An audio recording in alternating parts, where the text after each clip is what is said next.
G'day everyone, my name is Zmorn, and if you found yourself here, you're probably trying to branch out a little bit for your retro video game knowledge. So let me show you 5 of some of the weirdest and most unknown video game consoles that there are. First up, we have the Nintendo Virtual Boy, and some of you might be thinking, what the heck is this thing? Well, it was basically our first taste of virtual reality in the gaming industry. And although it really should have taken off, judging by the appeal of VR has today, the Virtual Boy was a miserable failure.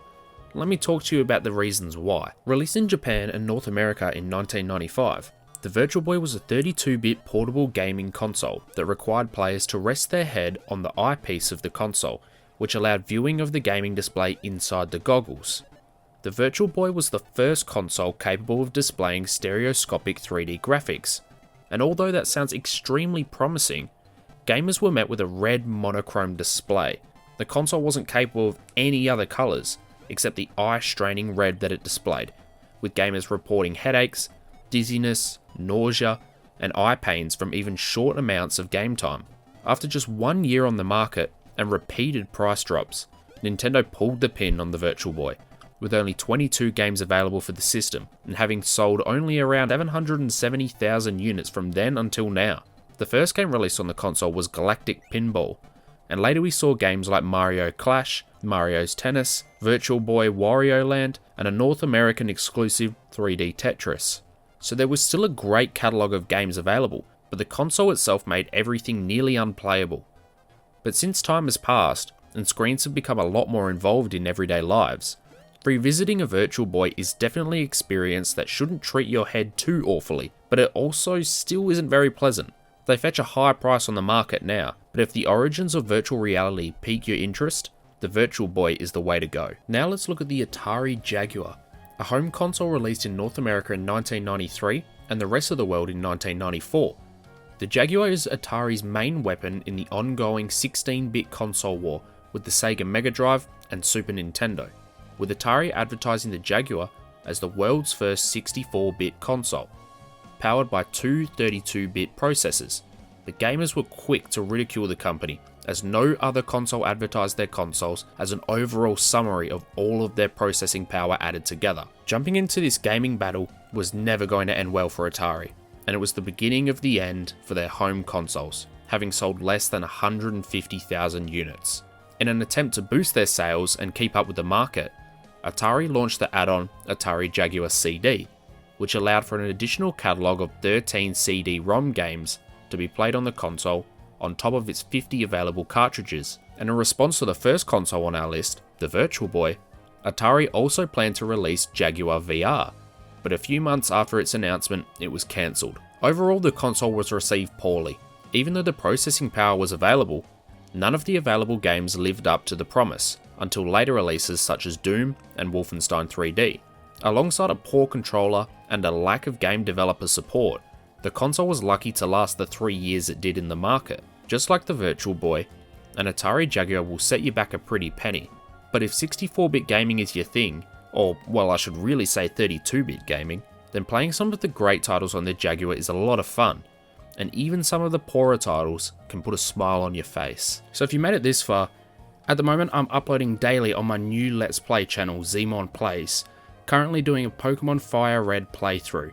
And ongoing in the future, we'll do so many other different games and hopefully go through and play all the different generations of Pokemon, and pretty much any games that you guys can think of. I'm happy to take so many recommendations and play as much as we possibly can. So if you get the chance, at the top of the description will be the link to my Let's Play channel. Let's carry on with the video. Next we have the TurboGrafx 16, also known as the PC Engine.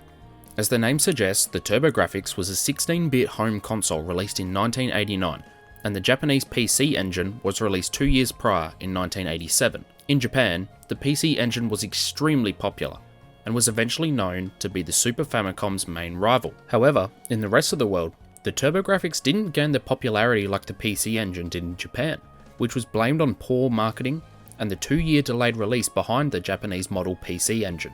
Personally, out of all 16-bit home consoles, including the Super Nintendo, I think the TurboGrafx 16 holds up the best. It's such a joy to play and to experience, with games like Bomberman, Adventure Island, Galaga 88, and Street Fighter 2, which are a part of a decent sized library of 678 games, which includes games released for newer models and add-ons for the console, such as the Super Graphics and the most common console attachment at the time, the TurboGrafx CD.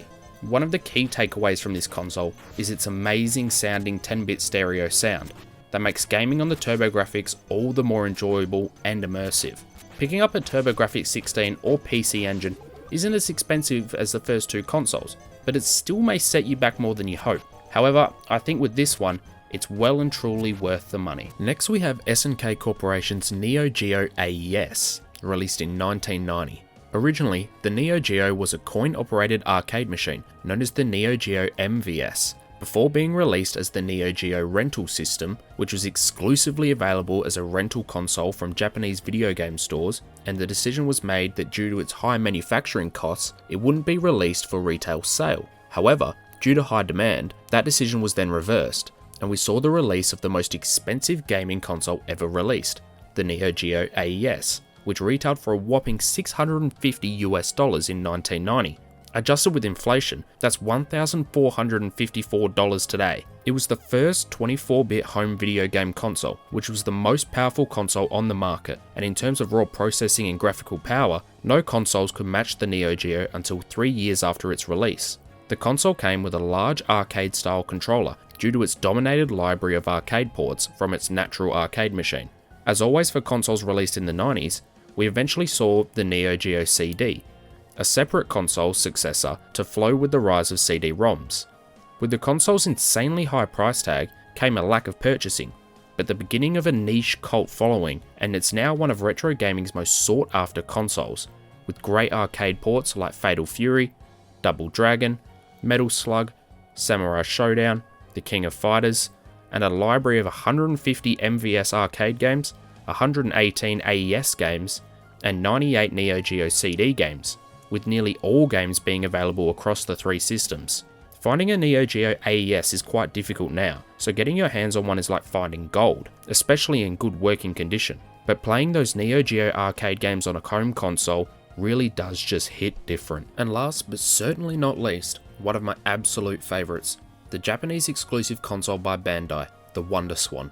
The WonderSwan and its successors, WonderSwan Color and Swan Crystal, are Japanese handheld consoles released in 1999, 2000 and 2002. The WonderSwan launched with a 16-bit processor, and amongst major competitors such as the Game Boy Color, the WonderSwan was the cheaper retail option with an even larger, longer battery life at 40 hours from just one AA battery. Due to its licensing with Bandai and other third-party support from developers such as Squaresoft, Namco, Capcom and Banpresto, the WonderSwan saw a game library of 109 titles and 91 on the later WonderSwan Color, dominated by licensed anime video games, which aided the console with a major boost in the handheld video game market. The WonderSwan is playable both vertically and horizontally, and comes in an array of different colours and designs.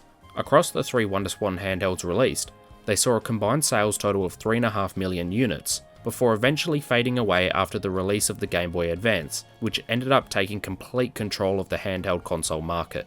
For handheld fans and anime fans, any of these three consoles are an essential to play, with titles from some of everyone's favourite animes like Hunter x Hunter, Dragon Ball, One Piece, Inuyasha, Gundam, and even major franchises like Final Fantasy. Picking up a WonderSwan is easily the cheapest and most accessible on this list, with some available for less than $50, but I've found the games to be the difficult one to find. But whatever WonderSwan handheld you get, any game on the consoles are a unique experience that is unforgettable for fans. And there you have it.